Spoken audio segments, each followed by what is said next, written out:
Alright guys, let's talk about the Marvels. Now that the strike is over, I can go into detail on TikTok and talk about this. This will be a non-spoiler review, so feel free to stick around even if you haven't seen the movie. I gotta say, I really like this movie.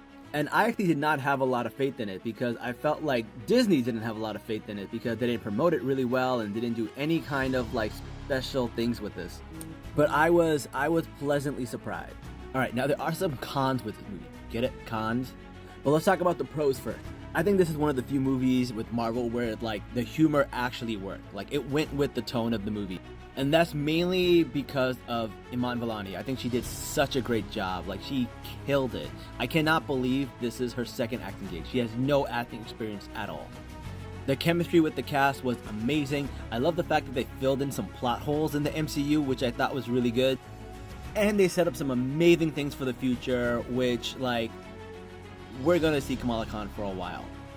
The MCU is definitely not in shambles. Like the stuff they have planned for the future looks very exciting now.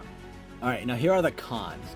I thought the editing was a little clunky, and it might be because there was an actor who had inappropriate text messages and it looked like they tried to reduce his screen time as much as possible.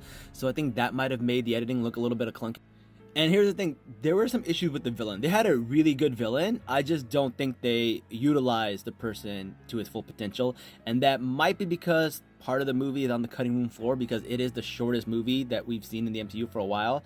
So, I don't know, I feel like some things were just missing. And because of that, the third act kind of just like falls apart. Like this is going to be a decisive movie. Like the people who don't like it, we're probably going into this movie already not liking it. They already pre-ordered their like racism and misogyny. And they're probably going to be the loudest people. But it's a good movie. It's a good movie with flaws. That's all I gotta say. I think the younger audience will like it a lot. I think kids will love it. There's no cursing, no innuendos, nothing like that, so it's very family friendly. Also, if you're Muslim and South Asian, there are some Easter eggs there for you, courtesy of the Khan family, which I thought were really funny. So that's my full review. I will be doing a recap on my podcast, Salam Nerds, with spoilers, so feel free to join me on that.